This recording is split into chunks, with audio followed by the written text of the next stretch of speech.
Haleluya, haleluya. Mugwaneza ati dutora amakaye n'amakaramu ati yego. Ati rirembuze kuririmba tumwuka yaradushyigikira ubu. Josate haleluya. Benoit ntwara ati mpanurira mama ndumva mbishaka. Ndaje ngo hanurire rwose ijambo hano Uwiteka nshize ku mutima ni ijambo ry'ubuhanuzi pe. Nanjye ndumva ririmo irimbiramo sijurota ndisomye. Mugende mu byahishuriwe Yohana igice cya 3:8. Uyu munsi ngiye kubaganiriza ijambo ry'Imana nanabasengera. Haleluya, haleluya. Yo, haleluya, haleluya, haleluya. Ndabona mwahageze. Igice cya 3:8 haravuze ngo nzi imirimo yawe, dore nshize imbere yawe urugi rukinguye kandi nta ubasha kurukinga, kuko ufite imbaraga nke nyamara ukitondera ijambo ryanjye ntiwihakane izina ryanjye. Naya magambo nshaka uko tuganira.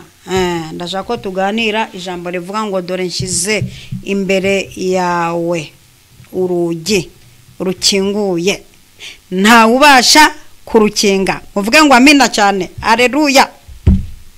Imana ihabwe icyubahiro. Nshize imbere yawe urugi rukinguye nta ubasha kurukinga. Niko Yesu avuze.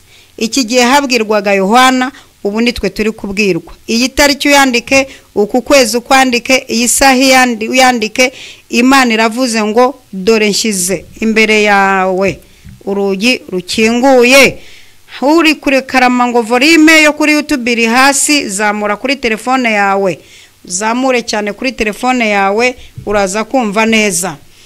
Haleluya, haleluya. Mujye mu verify telefone zanyu hano ibintu biba byestaye neza. Dore nshize imbere yawe urugi rukinguye. Mu magambo make hari ukuntu abantu bamaze iminsi barakuboneranye baraza barakinga. Ndaje mvuge ibyiciro by'abagukingiranye. Ndaje mukanya ndavuga ibyiciro by'abantu bagukingiranye bagakingirana inzugi urugi. Ahantu wakinze ubundi bivuze ngo ubundi hari abahanga mu gukinga. Hari abahanga mu gukinga, umuntu ashobora gukinga akanahandira. Hari inzugi zitandukanye, hari inzugi z'ibyuma, hari inzugi z'imiringa, hari iz'imbaho, hari inzugi za metalike. Inzugi ziri ubwoko butandukanye, ariko urugi tugiye kuvuga hano n'urugi nidushaka turushyira mu buryo bw'umwuka, kuko tugiye kujya mu mwuka, tugiye kureba ibintu byawe bimaze iminsi bikingiranywe.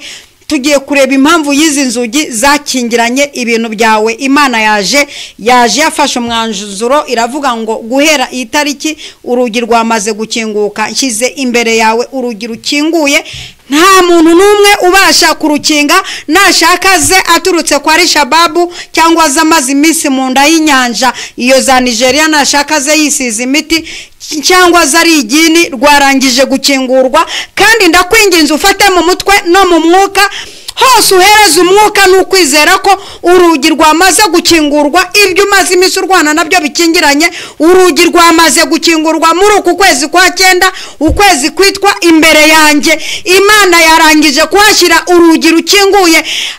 Itangazo nta muntu n'umwe ubasha kurukinga niyo yazemeza ate. Mu gihe cyashize bararukinzira ceceka, ndetse bashyiraho n'amagambo barukingisha imbaraga zabo, barukingisha n'amagambo. Hari inzugi bakingishije amagambo, hari izo bakingishije akanwa, hari izo bakingishije imbaraga bafite kubera ko bakurusha ubushobozi, hari izo bakingishije ibyo bitwaje n'ibyo bishingikirijeho.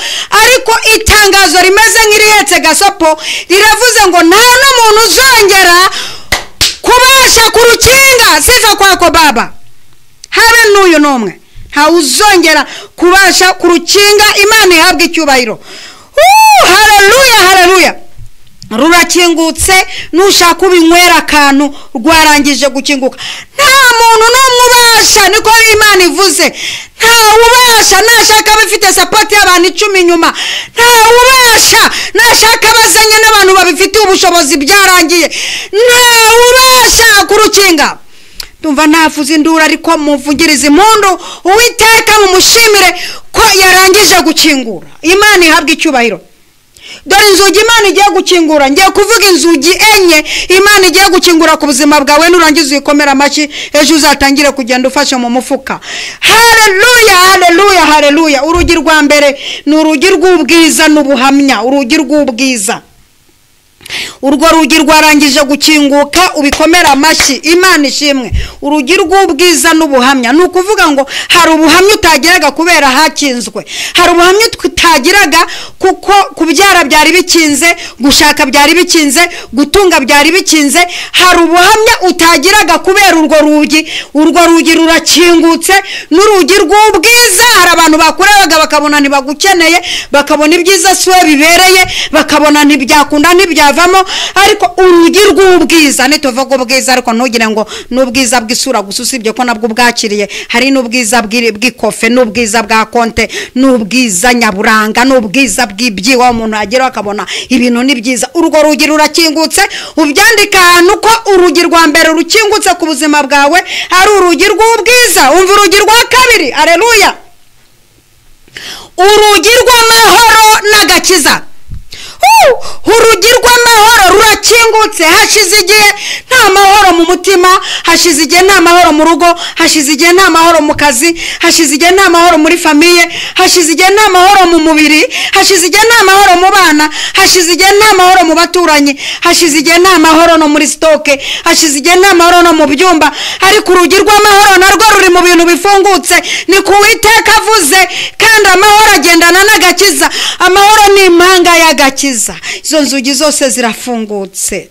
Agakiza gatashye mu bana bawe, gatashye mu rugo rwawe, gatashye ku mugabo n'umugore, karatashye. Agakiza kinjiye, uru rugi narwo rurafungutse. Muvuge ngo haleluya. Dore urugi rwa gatatu Imana ikinguye, urugi rw'amahirwe n'umugisha. Mbega ni ibintu by'impanga. Ubundi ndashaka kukubwira ko hano harimo ubuhanuzi bw'impanga. Buriya abantu mwibwira ko impanga cyangwa amahasa ari impanga z'abana cyangwa amahasa ari impanga z'abana. N'impanga z'inzu zibaho, ushobora kubakira inzu ebyiri icyarimwe. N'impanga z'imodoka zibaho, ushobora kugurira imodoka ebyiri umunsi umwe. N'impanga, haleluya, haleluya, n'impanga za konte, ushobora gufungura konte ebyiri icyarimwe y'amayero n'iy'amadolari. Ibisubizo by'impanga, inzugi z'ima, haleluya, nizo Uwiteka yanzuye gufungura. Urugi rwa gatatu uravuze ngo ni urugi rw'amahirwe n'umugisha. Birafatanye gutya, amahirwe n'umugisha bije bifatanye. Muvuga ngo haleluya. Imana ihabwa icyubahiro, bije bifatanye. Amina. Amahirwe, ushobora kugira amashuri menshi ntugire amahirwe, ibyo birashoboka. Ushobora kugira imiryango ikaze ariko ntugire amahirwe. Ushobora kugenda ingendo zikaze ntugire amahirwe, ukaziraho ukazimba kuba kugatahira umunyenga w'indege. Ariko umuntu wibitseho amahirwe, umuntu Imana yahaye amahirwe, niyo atarenga hariya hakurya amahirwe arakaze. Niyo mpamvu Imana uru rugi rukinguye rw'amahirwe mu izina rya Yesu Kristo wa Nazareti. Muvuga cyane ngo haleluya. Uru rugi rw'amahirwe narwo rurakingutse mu izina rya Yesu Kristo wanesheje. Imana ihabwa icyubahiro. Kandi amahirwe akabazanye n'umugisha. Nimvuga umugisha, uza kwibuka ko umaze igihe kinini nta kazi ugira, ntucuruza, ntuhembwa ku kwezi, kandi urarya mu gitondo, saa sita na nimugoroba. Ariko birya biryo urya uzibivahe. Uriya n'umugisha ugutunze ndugu yangu. Hari abantu batungwa n'imishahara, hari abantu batungwa n'umugisha. Hakaba n'abantu bagira imishahara ariko Uwiteka akabarambikiramo n'ikintu cyitwa umugisha. None Uwiteka avuze kuri iri joro, uyu mugoroba ko mu rugi rwa gatatu rukingutse ni urugi rw'amahirwe n'umugisha. Haleluya, haleluya. Hari abantu batunga kubw'amahirwe, hari abantu bakira kubw'amahirwe, kubaka inzu kubw'amahirwe. Umuntu akaba yakubaza atari ku inzu ujujute, ugasangana ibintu by'amahirwe. Uru rugi narwo rurakingutse kati kwa jina la Yesu Kristo. Umva urugi rwa kane, urugi rw'ubushobozi no gutsinda. Ubushobozi no gutsinda cyangwa ubushobozi n'ubutsinzi, kimwe muri ibyo. Ubushobozi, akira gushobora. Ubundi kuki udashobora kubaka inzu, kuki udashobora, kuki utashoboraga kugura imodoka, kuki utashoboraga kuba wakubaka urusengero wenyine. Kuki utashoboraga kuba wasapotinga umuntu ugiye gukora mariage ngo mubwira ngo ma urutonde rw'ibikoresho byose ukeneye wikwirirwa uteranye inama z'ubukwe mari. Ubu bushobozi rero mu bintu bikingutse uyu mugoroba n'urugi rw'ubushobozi rurakingutse. Icyama umunsi nkaba nateranye n'abantu bafite ukwizera. Nimba muhari mufite ukwizera mu byakira n'ayandi muvuga ngo haleluya, urugi rw'ubushobozi no gutsinda guhera umunsi ntabwo uzongera gutsindwa. Cya kizajya kiza utsinde, intambara izagize utsinde, ikizamini kizajya kiza utsinde. Haleluya. Aho abandi bananiwe we ntuzajya unanirwa. Uru rugi narwo rurakingutse. Imana ihabwe icyubahiro rw'ubushobozi no gutsinda. Imana ihabwe icyubahiro kwiza inzugi zikingutse. Nimuvugirize Uwiteka impundu mumushimire ko ari mwiza kubw'ibi binakoze. Haleluya, haleluya. Ndashaka kukubwira ngo ni bande bashobora kuba bakingura urugi, kuko mukanya tugiye kurasa y'ibitero bya simusiga, tugiye kwereza ibikompura, tugiye kurasa tudahusha. Murabizi ko ndi n'igifaru. Haleluya. Ndazi ko hano duteranye n'inkuba n'imirabyo, mukanya tugiye gukubita. Dore bundi abantu bari bararukinze. Tugiye kubaha itangazo. Haleluya. Tugiye gutanga itangazo ku bantu bari hari abantu bari baragize ngo barabishoboye, hari abantu bari baraserebuye, hari abantu babonaga bizaranze ku buzima bwawe bajya guserebura no guhigura abapfumu, hari abantu benjoyingaga ibibazo byawe bakumva barakarituye. Ndashaka kukwereka haleluya aba bantu bagiye kumva itangazo, kandi itangazo rijyanye no kuvuguruza ibintu bari barakoze. Dore abantu badashobora noneho kuzongera gukinisha kuza gukinga urugi rwawe. Dore nshyize imbere yawe urugi rukinguye, niko Uwiteka avuze. Ntawe uzongera kurukinga. Mu magambo make, abantu ba mbere badashobora kuzongera gukinga urugi bari barabigerageje, ariko noneho bahawe itangaza amasaha ko badashobora kuzongera kubikinisha. Aba mbere ni abantu bose. Abantu bose ni abantu bose. Ubu twebwe turwana intambara z'abantu bose. Abize, abatarize, abakene, abakire, abo dusengana, abo tudasengana, abo duturanye, abo tuvukana, abo twashatsemo, abo twigana, abo duhuye bwa mbere, abaturebera ku mbuga nkoranyambaga. Dore abantu bose bazagerageza. Abantu bose bazongera kugerageza gukingura urugi. Ntibizakunda. Uwiteka arangije kuvuga ko agushize imbere urugi rukinguye. Ntawe ubasha. Mutege amatwi munyumve, abantu mwagerageje gukinga inzugi z'abandi, ntabwo muzongera kubasha kurukinga, kuko rukinguwe n'Umwami Yesu. Abo ni abantu bose. Aba kabiri ni abategetsi n'ubutegetsi bw'isi. Birashoboka, ibi birashoboka. Abategetsi n'ubutegetsi bw'isi bashobora gukinga, bakagukingira bitewe n'iki? Amashuri, aho utuye. Birashoboka. Ariko Uwiteka aravuze ngo ntabwo bazongera kubasha gukinga. Ushobora kuburira umugisha ku muyobozi. Birashoboka. Abayobozi munyumve neza, hari igihe tujya tubaburiraho umugisha ukamara ukwezi n'amezi usiragira ushaka agapapuro kangana gutya, kandi ari akantu wasinyaho gutya, ukabura umugisha. Ushobora kwaka randevu ukamara igihe n'igihe utegereje randevu. Hari abantu bajya bapfa isaha yo kugira ngo ujye kubonana na dogiteri, ukaba umaze nk'amezi 3 baragukinguye n'indabo bagukizo zaratangiye kuraba. Ariko ntawe uzongera gukinga. Uwiteka ashyize urugi rukinguye imbere yawe. Aba gatatu bashobora kurukinga, ariko bakaba batazongera kubishobora. Ariko Imana azanye imbaraga zo kwihaniza we, batazongera gushobora kurukinga. Aba gatatu n'abanzi n'abashotoranye. Abanzi n'abashotoranye. Ariko muziko tujya tugira abantu badushotora. Umuntu akaba yibereye hariya gushotorana. Murabizi ni Kinyarwanda. Umuntu akaba yibereye hariya nta muntu akomakomye, ivuze nk'izindi. Niko bajyaga bavuga kera tukiragira ngo ivuga nk'izindi ngo ngeyo kanwa kabi. ukavuga nk'ibyo abandi bavuga, bati nguwo araje karose ngo kanwa kabi. Umuntu akagushotora wibere hari uvuze ibyo agombaga kuvuga byanditse no muri Bibiliya. Umuntu akagushotora ngo yumve kuvuga, abone content, abone abashotoranyi mu minsi y'imperuka bazanagwira. Umuntu akagushotora yitwaje ibigango afite, abo bose ntibazongera, bahawe gasopo. Abanzi turabagira, hari ukuntu tujya tuvuga ngo abanzi ngo ni Satani si n'umubiri, ariko murabizi ko hari abantu twibikaho abanzi uba mwibanga batabasha kugaragara. Hakaba hari n'abanzi babigaragaza rwose, n'umuntu akakubwira ati ndakwanga, icya kabiri n'inzoka yo mu nda yanjye irakwanga. Iryo jambo mujya muryumva ngo ndakwanga n'inzoka yo mu nda yanjye irakwanga. Ariko nawe ubwoko bw'izi nzoka nimba ari amibe, nimba ari teniya, sinzi ubwoko bw'inzoka bwanga abantu kugeza mu rwego wanga umuntu ugategeka n'inzoka yo hareka muranavuneka, ugategeka n'inzoka yo mu nda ngo munyangire. Bivuze iki? Hari abantu bangana bagakora n'ishyirahamwe rya munyangire, uyu muntu akakwanga akajya no kukuvuga nabi imbere y'abagukundaga. Nicyo bisobanuye aba bantu bitwa abanzi n'abashotoranyi ntabwo bazongera gukinga urugi Imana ikinguye. Mvugira ngo amina cyane. Abantu bakane badashobora kuzongera gukinga uru rugi n'imbaraga zawe nke. Ariko aka kantu mwakumvise, uzi ko imbaraga zawe nke cyangwa intege nke zawe zijya zigenda zigakinga urugi.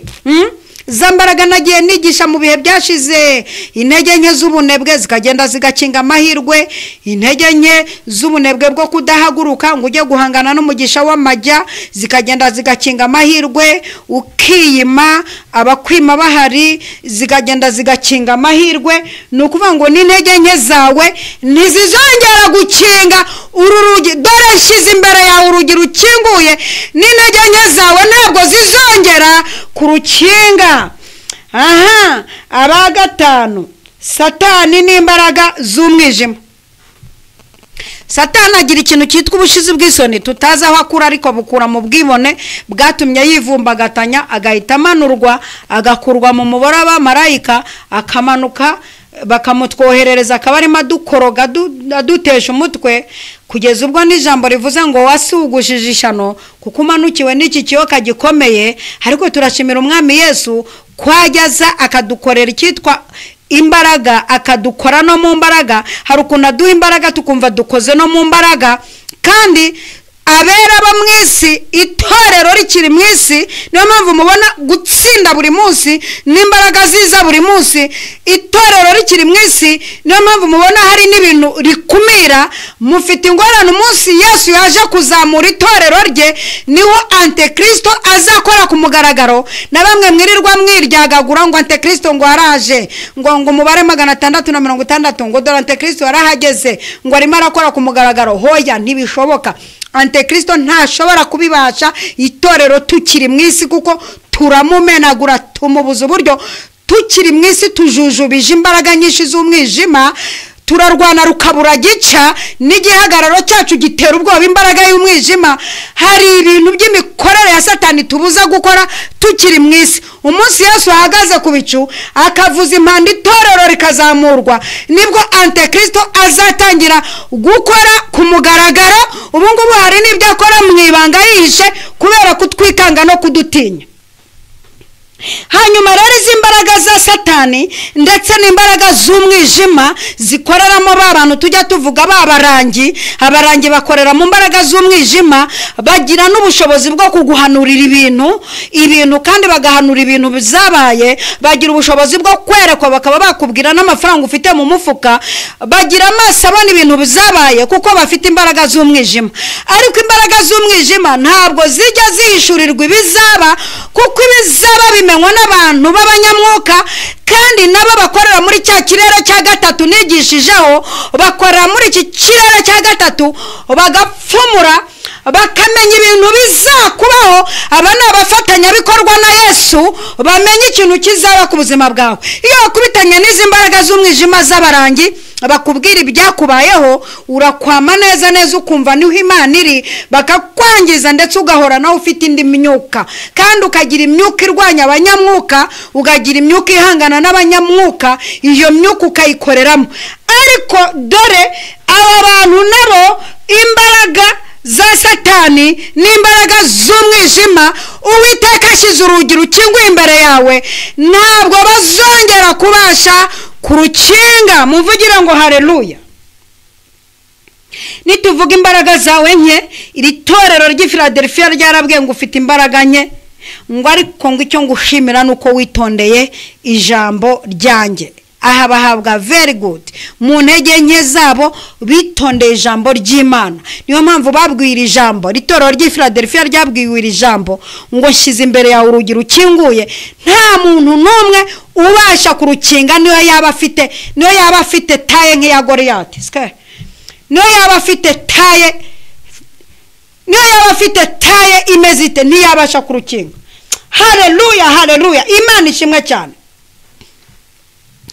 dore impamvu Imana ifashe umwanzuro wo kurukingura ubundi hari igihe Imana ariko nta jambo mwasomye rivuga ngo mbare na cecekeye mu by'ukuri hari ukuntu Imana bakuzonga igaceceka bakakuroga igaceceka bakagutesha umutwe igaceceka donc bakakuvuga igaceceka bakakunegura igaceceka bakakurwanya igaceceka igaceceka bakagumya kugukoroga igaceceka bakagukoza hirya igaceceka bakakugarura hino igaceceka bakagusubiza inyuma igaceceka hari umunsi iramukana nayo ikintu cyitwa umujinya kavuga ngo mbare na cecekeye kubwo kunyagwa k'umunyamibabaro no gusuza umutima k'umukene none ndahagurutse nje gushyira mu mahoro w'abacunira ingoni haleluya Imana yabwe icyubahiro dore impamvu ifashe umwanzuro wo kurukingura mukomere Imana amashyi menshi cyane dore impamvu ijuru ryafashe umwanzuro wo gukingura uru rugi rwakinzwe n'aba bantu tumaze kuvuga haruguru dore impamvu umwanzuro ijuru ryawufashe impamvu ya mbere witondeye ijambo ry'Imana ikomera amashyi mu gitondo ujya kwigurira fanta ikonje nimba ufite ibiro bike ariko nimba ufite ibiro byinshi nk'ibi byanjye wigurira amazi witondeye ijambo ry'Imana mu bintu byose wahuye nabyo mu ntege nke zawe mu byakurwanije mu buyobe bakuyobeje muri bimwe bakubwiye ngo irabababaya ngo iguhaye ibi ngo ikuvuvuyeye ngo ikuvurnya amaguru hari n'abagiye babahanurira nabi ngo bavunnya amaguru ngo barabona ngo inyama zo mu nda zisosorotsemo ako n'abantu bagiye n'ubuhanuzi babahanuriye bubi bwose ndabusibye mu izina rya Yesu haleluya ndabusibye ndahanaguye kati kwa General Yesu twamenye ko hari imyuka ikorera mu kirere cya kabiri igenda ivuga ibintu by'ibyago ku buzima bwawe kandi nakubwiye ko iyi myuka baranja kenshi guhanura ibintu irimo biguhereza wamara kubyakira ugakomeza kugenda ubashakisha ngo mwarabimbwiye ngo bibaho reka mbabwire iki kintu mugifatire mu mutwe munacyandike kure dufite abantu bahanura batatumwe n'Imana batumwe n'imbaraga z'umwijima bagahanura ibyago n'amakuba muzitegereza hari abantu bambariye kujya bahora bahanura urupfu mbonye urupfu mbonye igihugu giterwa mbonye abantu 6 bapfa mbonye hari abavuga butumwa bapfa mbonye mu gisete cy'yobokamana hapfuye abantu 3 mbonye hari abantu mu buryo mu bayobozi bapfa inongeye kubona nongeye ndagarutse kandi nongeye kubona abana bapfa akongereje mu ndakagaruka nongeye kubona abagore bakuramo inda akongera nongeye kubona impanuka nyinshi akongera nongeye kubona muri uku kwezi amara ndabivuguruje mu izina rya Yesu zo mfuzanye umujyana kati kwa General Yesu abandi babahanuze nababwiye bakorera mu kirere cya kabiri cyica abantu ariko abo turi kumwe mu kirere cya gatatu duhanaguye izo mfu duhanaguye n'ubwo buhanuzi buva ku barangi iminsi yose nubona umuntu ahorana ubuhanuzi bw'urupfu ku wa mbere ku wa kabiri mutangira ry'ukwezi isoza ry'ukwezi every weekend every month every day agahorana ubuhanuzi bw'urupfu uzandika hano ngo uyu ni umurangi sinzongera kwakira ubuhanuzi bwe none rero umuntu witondeye ijambo ry'Imana haleluya Imana iravuze ngo kuko witondeye ijambo ryayo niyo mpamvu ifashe decision yo gukingura urugi rukinze waragerageje nubwo wahuye n'ibikurushya nubwo wahuye n'ibikurwanya waragerageje witondeye ijambo ntiwigeze ucumura ntiwigeze ujya kure yaryo ntiwihakanye izina rya Yesu. Waragezaho wakora icyaha ukakura 5 ariko ntiwigeze wihakana izina rya Yesu. Haleluya. Niyo mpamvu Imana ifashe umwanzuro wo kugukingurira. Ntiwigeze wihakana izina rya Yesu. Muvuge ngo haleluya. Icya gatatu, wakomeye mu kwizera nubwo imbaraga zarinye. Wakomeye mu kwizera. Haleluya, haleluya. Komeza urugendo wihagarara kuko intambara ntizizabura. Dore Yerusalemu ngiriya wamwamaje kutujyana. Komeza urugendo wihangane kuko intambara zitazabura. Dore Yerusalemu ngiriya wamwamaje kutujyana. Muvuga ngo haleluya. Imana ifashe umwanzuro wo kurukingura. Impamvu ya gatatu, wakomeye mu kwizera nubwo imbaraga zari nke. Wagiye ukomera mu kwizera. Bavuga ngo uzafuti sinzapfa. Bavuga ngo ntuzashaka uti nzashaka. Bavuga ngo kiramujyanye uti ntikimujyanye. Bavuga ngo kiradodoye uti ntikidodoye. Bavuga baturarangiye uti Mwami Yesu ubwa nkunda ndamahoro. Bakohereza imiyaga y'amagambo ugakomera mu kwizera. Muntu wakomeye mu kwizera, Imana ishize imbere yawe urugi rukinguye. Nta muntu n'umwe n'uyu ubasha kurukinga. Haleluya, haleluya. Icya kane gitumye Imana irukingura, ntiwahemutse. Ntiwahemutse. Ntiwahemutse. Warashoje ntiwahemuka. Abamvugana nabo bari kunyumva. Abo ubutumwa bureba muri kunyumva. Ntiwahemutse. Wageze imbere y'amafaranga ntiwahemuka. Ntiwandavura. Wageze aho abandi basambana bakabaha amafaranga ntiwahemuka. Urarahira uti sinzahemukiriye Imana nkuko Yobu yavuze ngo nzajya ngenda ndi inyangamugayo, nta kintu umutima uzanshinja nkiriho. Ntiwahemutse. Kuba utarahemutse bitumye Imana idesida ishize urugi rukinguye imbere yawe. Nta muntu n'uyu n'umwe ubasha kurukinga. Mumvugire ngo amina. Icya gatanu, washyize imbere umurimo w'Imana. Haleluya. Ikomera amashyi. Washyize imbere umurimo w'Imana. Kuri make yawe wakoreye Imana. Washyize imbere umurimo w'Imana. Utwita inda y'amezi uciragura ujya mu murimo w'Imana. Ubahetse ari ndahekana ujya mu murimo w'Imana. Haleluya. Barata ibikorwa by'umurimo w'Imana ubikora ujya mu murimo w'Imana. Bantu komeje umurimo. Haleluya, haleluya. Bantu mwakomeje umurimo. Haleluya, haleluya. Murimo w'Imana nuwaburi wese nawe wisigara. Ingororano zirateganijwe ubwo Yesu azaza. Uzasarura icyo wabibye. Uzasarura icyo wabibye. Mwami Yesu ari hafi kuza. Uzasarura icyo wabibye. Muntu washyize umurimo w'Imana imbere. Bavuga ngo dore inyubako 2 byawe ukabitanga ari byo ufite. Bavuga ngo amaturo muri 2 byawe ukabitanga ari byo ufite. Bavuga gufasha abakene aya ukatanga ari ufite. Muntu washyize imbere umurimo w'Imana kirakurokoye. Uwiteka ashyize imbere. Turi mu kwezi kwitwa imbere yanjye. Ashyize imbere yawe urugi rufunguye. Itangazo ntawubasha kurukinga. Niyo yaba yambaye isusa, niyo yazayisize isusa, niyo yazambaye umwishywa, ntabwo yabasha kurukinga. Haleluya, haleluya.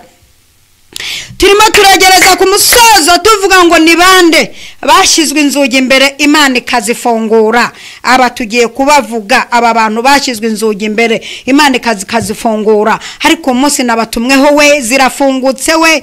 Yesu we iratwongeye. Turongeye turatabawe. Turongeye turasubijwe. Turongeye turariye. Turongeye duhawe ubuzima. Turongeye turagenze. Turongeye duteruye abana. Muvuga cyane ngo haleluya, haleluya, haleluya. Dore abantu bashyizwe inzugi imbere Imana ikazifungura nk'uko igufunguriye. Abambere n'Abisiraheli mwagiputa Farawo yiha gutambika urugi. atambika urugero avuga ati ndabafungiranye nimuzava mu maboko yanjye nzabakoresha uburetwa. Bakoze uburetwa, barakubiswe, bakasa amatafari, bubatse inzu batazabamo. Ababyeyi bakoreshejwe imirimo y'uburetwa bakajya banakata amatafari bakoresheje amashereka bikamye. Kwa Farawo barakubititse, Farawo abashyira urugi, akajya anavuga ngo nta mana yabankura mu biganza, abashyira urugi imbere. Ariko ngo umunsi umwe Imana iravuga ngo numvise kuniha k'ubwoko bwanjye butakishwa mu Egiputa, ndahagurutse nje. Mose bwira Abisirayeli bakomeze bagende. Nshize urugi rufunguye imbere yabo. Farawo we ntabwo wabasha kurukinga, ndafashijwe. Farawo ntabwo wabasha gukinga uru rugi ndarufunguye. Ubwoko bwanjye buragiye, bugiye kunkorera, bugiye kuncurangira, bugiye kundirimbira, bugiye kuntambira, bugiye kumbyinira. Urugi ndarufunguye. Maze igihe nta ndirimbo zabo numva, maze igihe nta gisirimba mumvugira ngo Imana, maze igihe ntabona gutabarwa, maze igihe ntabona batega amaboko abagore, maze igihe ntabona abagabo bikora mu mubyimba. None nshize imbere urugi rufunguye.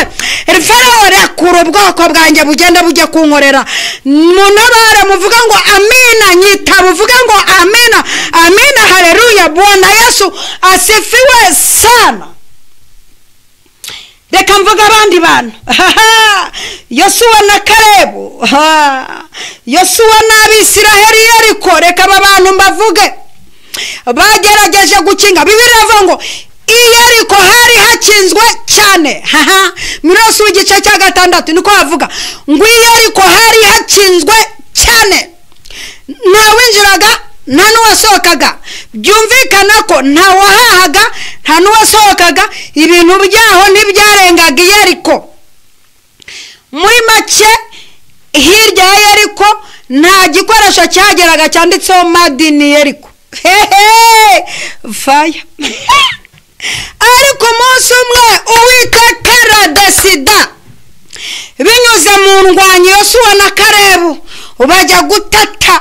Uwiteka arababwira ati mugende muzunguruke 7 mucacatse. Umunsi umwe mujya muzunguruka 7 mucacatse. Ku munsi wa 7 muzavuza amakondera, muzasakuza, muzavuza imyirongi, muzakora icyitwa urusaku. Nanjye Uwiteka nshize imbere yanyu urugi rukinguye, nta muntu n'umwe ubasha kurukinga icyo azaba yitwaje cyose. Haleluya, haleluya, haleluya.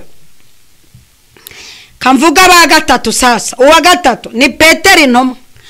Petero intumwa munsi umwe bamukubita muri gereza we.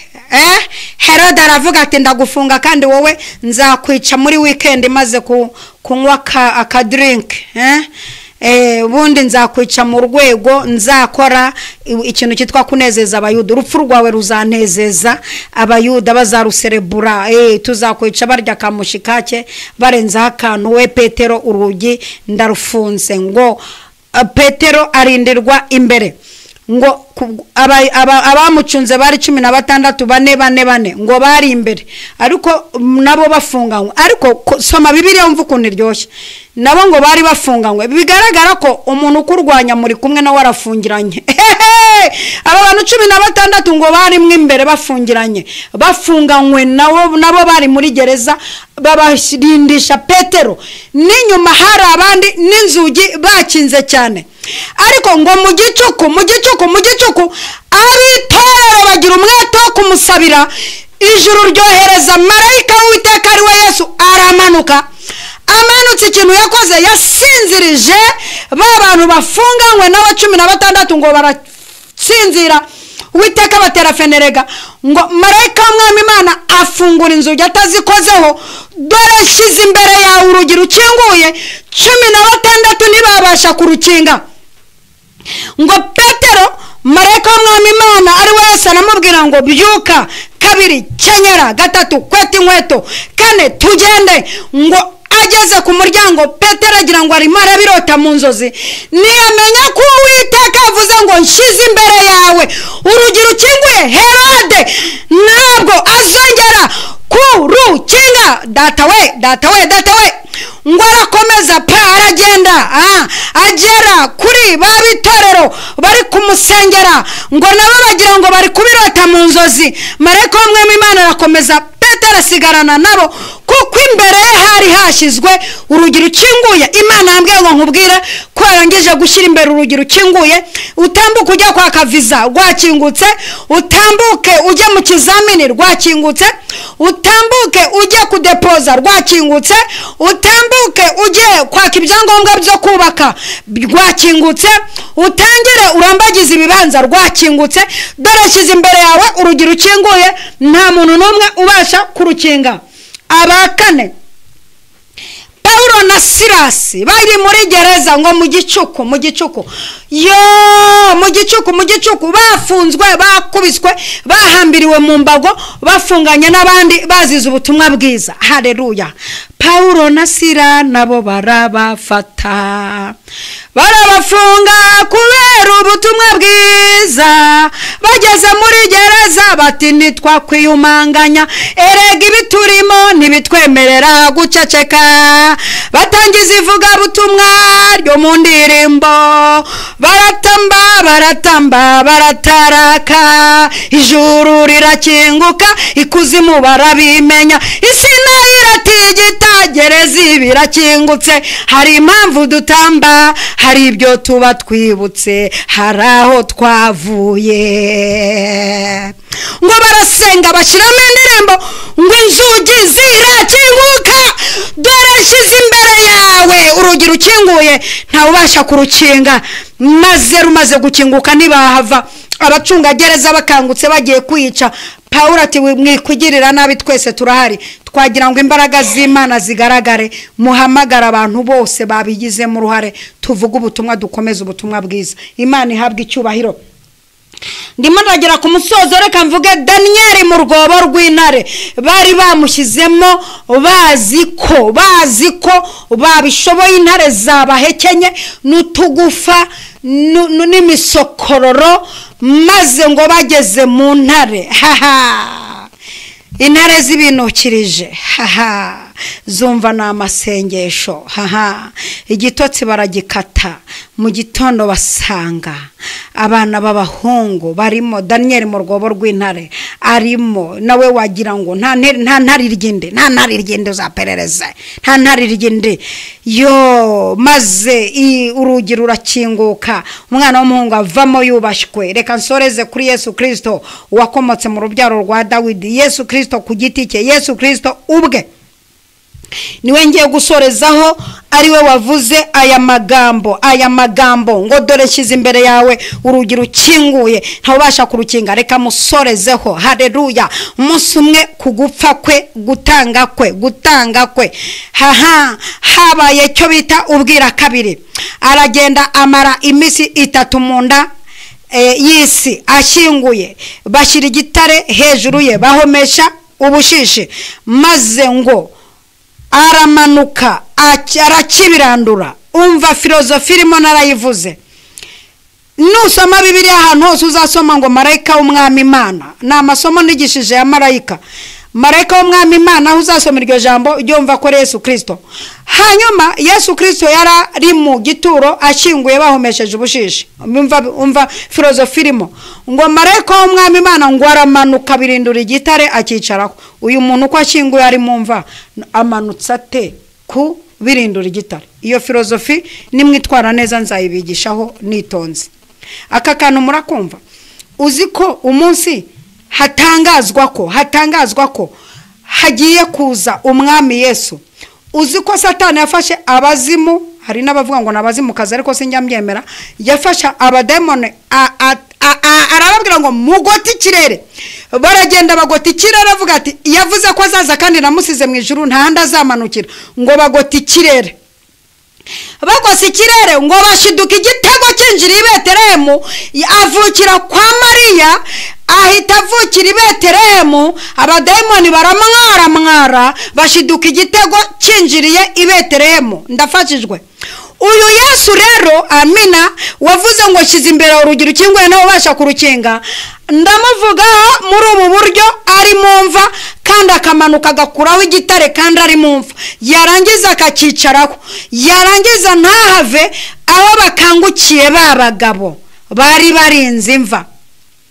hatangazwa itangazo rivuga riti mwa bagabo mwe murahabwa akazi ko kugenda mucuruza ubujajwa muvuga ko atigeze azuka ahubwo baje bakamwiba musinziriye. Uwo munsi abagabo bari bacunze imva, abadamu babo banyweye akabayiro uwo munsi, ariko ati mwakanywa abagabo mwakanywa mwagira ni ikinyoma turi gucuruza, wa mwami ukaze nukuri yazutse, nubwo batubwiye ngo twamamaze ko bamwibye, mwanywe yo sose mwakenyera icyo gitenge mwaryo umuceri, mumenye ko muri kurira ku mushahara w'ikinyoma. Ndashimira Yesu uko anesire gere bosando taire kere bosaya nefiko tai nawe aneshaire gere bosaya yanzuye kuri itariki ku buzima bw'umuntu wese twateranye ko ashyize imbere y'urugi rukinguye nta ubasha kurukinga, nawe kandi ari mu bantu bashyizweho inzugi zirafunguka atazikozeho. Turamushimira kandi akakanya nafungura imiryango y'akazi byakire, nafungura imiryango y'inda ubyare byakire, nafungura imiryango y'ingendo byakire, nafungura imiryango y'umushahara byakire, nafungura imiryango y'iterambere rifite umuvuduko ukomeye byakire, nafungura imiryango yo gukundwa aleluya, nafungura imiryango y'ubuzima ntuzasubire kwivuza, nafungure ngiye kugusengera. Muri minota isigaye ndagira ngo ngusengere nkaturaho umugisha iby'Imana yavuze wabyumvise, kandi ndagusengera nawe uri gusapotinga iki gicaniro. Ngizo nimero ziri kugendaho zanditseho Nyirabagenzi Alice, sapotinga iki gicaniro.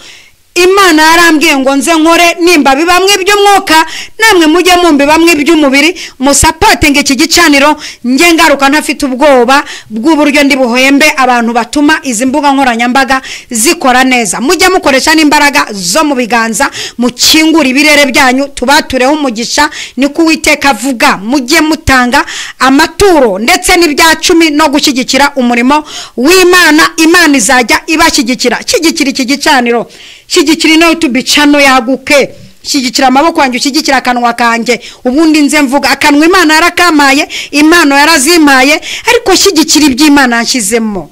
Shyigikira uyu mwanya umuntu aba yamaze umwanya avuga gutegura kuza kukugaburira. Ibi bintu bishyigikiye nawe Imana izagushyigikira. Ni ibintu bidahenze, bisaba kubitekereza gusa. Ndagira ngo ngusengere, sengeye ibiganza byawe, umukobwa n'umusore, umugabo n'umugore bateraniye hano, ndetse n'abana bari mu nda bataravuka. Ndagura umugisha kuri mwe. Inzugi zari zikinzwe zakingutse kati kwa jina la Yesu.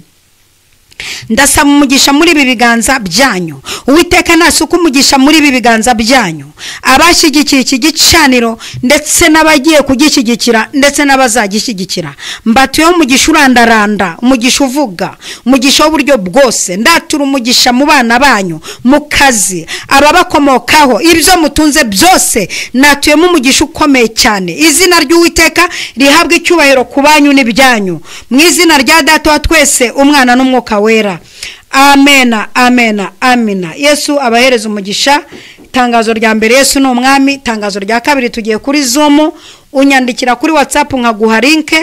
Iyo wumva utari bugaragare, kuko kuri Zoom duterana tugaragara, ureka kuza ukigumira hano. Kuri Zoom duterana tugaragara, ntacyo bitwaye, hari security yanyu. Kabiri, iyo bigejeje 3:30 turakinga, ntabwo ubasha kwinjira. Kandi kuri Zoom tuba tugiye kwinginga, ni mu butayu ni mu buvumo, tuba tugiye kubwira Imana ibintu tutabashije kuvuga hano. Ejo tuzakomeza duterane gutya, turahari. Imana ibaho umugisha. Shalom, shalom.